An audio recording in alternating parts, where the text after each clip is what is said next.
ते कुणाकडे गेले नाही. त्या मुलांची जेवणाची व्यवस्था आणि त्या गायीच्या चाऱ्याची व्यवस्थेसाठी आम्हालाही कोणाकडे जाता येत नव्हतं. कारण गेलो तरी लोक लांब उभा करायचे, आम्हाला काही देत नव्हते. ते म्हणलं आपण काहीतरी कर्ज काढू, म्हणलं त्याच्यावर काहीतरी कर्ज काढायचं.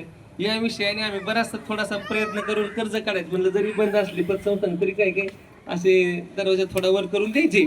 त्यावेळेस आम्हाला एवढी अडचण आली, मी तिथे तर माझं म्हणजे अशी पतसंस्था आपण काढायला पाहिजे म्हणलं. मग आता दुसरंच कर्ज घ्यावं लागणार नाही म्हणून माहीत झालं पतसंस्था काढायची. किती त्रास त्यात कर्ज काढायचं. शेवट पतसंस्थेने गुरुजी आम्हाला कर्ज दिलं नाही दिलं कर्ज. मग आमच्याकडे जेवढ्या गाड्या होत्या तेवढ्या आम्ही विकल्या आणि ते आश्रम आणि गोशाळा आत इथपर्यंत आणलेलं आहे.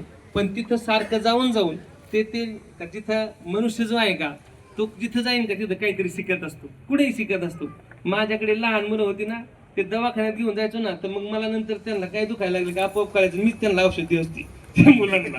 तसं जिथं आपण जाऊ तिथं थोडासा विचार केला की ते जमून जातं. म्हणून केतन महाराजांनी अत्यंत चांगल्या पद्धतीने हिशोब ठेवला. आमच्याकडे देणगीदात्यांचा हिशोब राहायचा. देणारी लोक कुणी देणगी दिली, कुणी नाही दिली, कुणाला आपले किती पैसे द्यायचे, ते त्यांच्या पद्धतीने सारं त्यांनी 2-2.5 वर्ष पाहिलं. आणि आताही अत्यंत विश्वासाने ही पतसंस्था चांगली चालेल. पाटील साहेबांनी जसं सांगितलं मला खूप पटलं, तर सरपंचांनी सांगितलं. सरपंच साहेब नक्कीच ही पतसंस्था महाराष्ट्राच्या बाहेर सुद्धा नेण्यासाठी आपण सगळे प्रयत्न करू. महाराष्ट्रात जाईन पण बाहेरही जवळ जाईल असाही आपण प्रयत्न करू.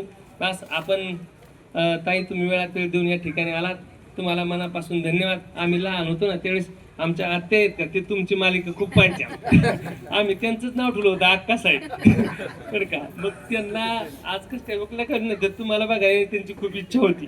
म्हणून आपण या ठिकाणी आलात. आपल्या सर्वांचे मनापासून आभार, धन्यवाद. या ठिकाणी पुढचा कार्यक्रम आपले सर्वांचे मार्गदर्शक आमचे भागवत गुरुजी हे पुढचे सांगतील.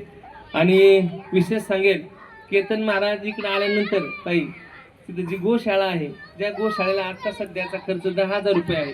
मार्च एप्रिल मे महिन्यात रोजचा खर्च 20,000 रुपये आहे. 6 टन चारा लागतो रोज. केतन महाराज दर महिन्याला कुठेही कुणालाही न सांगता, पावती न देता, आम्हाला सक्त ताकीद आहे मला ना भागवत गुरुजीला आमच्या, की माझं नाव कुठं सांगायचं नाही, तरी दर महिन्याला आम्हाला 5,000 रुपये ते पाठवतात. मग आता इथं सांगायचं कुठं सांगायचं, म्हणजे इथून ठेवल्यानंतर इथला एकही पैसा तो वावग्या किंवा वाम मार्गाला जाणार नाही, तो सत मार्गाला जाणार आहे. आणि या परिसरात केतन महाराजांचे जर कुणाचे मित्र परिवार असतील ना महाराज, त्यांचा वाढदिवस असला की केतन महाराज सांगतात तिथं आश्रम वाढदिवस करा. म्हणजे एक दिवस तरी त्या आश्रमातील गोरगरीब जी लेकरं आहेत का, ती लेकरं काहीतरी गोडधोड अन्न खातील. कारण मी नेहमी सांगत असतो, मला एखाद्याने जर विचारलं ना कोणी की महाराज तुमचे आवडी काय, तुमची निवड काय, मी म्हणलं गरीब माणसाला आवड निवड काही नसते. गरीबाला काय आवड असते? छोटा मुलगा आहे तो असा फिरतो रस्त्याने, त्याला आईस्क्रीम खाण्याची इच्छा असते, पण त्याच्याकडे पैसे नसतात, कोणी घेऊन देणार नसतो. मग तो त्याच्या मनाला सांगत असतो ही आईस्क्रीम तुझ्यासाठी नाही. नंतर ते त्याच्या मनावर असा परिणाम होतो त्याचा, की त्याला आयुष्यभर कळतं की ह्या ज्या गोष्टी आहेत का ह्या माझ्यासाठी नव्हत्या, माझ्यासाठी ज्या योग्य होत्या, ज्या लोकांनी मला दिल्या होत्या का त्याच माझ्यासाठी योग्य होत्या. म्हणून गरिबी माणसाला शिकवत असते आणि ज्या माणसाच्या आयुष्यातला पर्याय संपतो का तो माणूस मोठा होतो, हे अगदी नक्की आहे. म्हणून जास्त वेळ न घेता, आता आम्ही काही रोजच बोलणारी माणसं आहेत, जास्त वेळ न घेता आपण सर्वजण या ठिकाणी आलात, थांबलात. आपल्या सर्वांचे मनापासून आभार. आपल्या सर्वांच्या जीवनामध्ये दुःख अशांती दूर हो आणि प्रत्येकाच्या जीवनात सुख शांती समाधान प्राप्त हो, ही दत्त महाराजांच्या चरणी व गोमातेच्या चरणी प्रार्थना.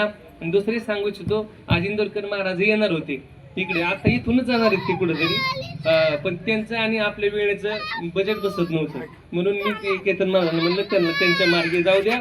ते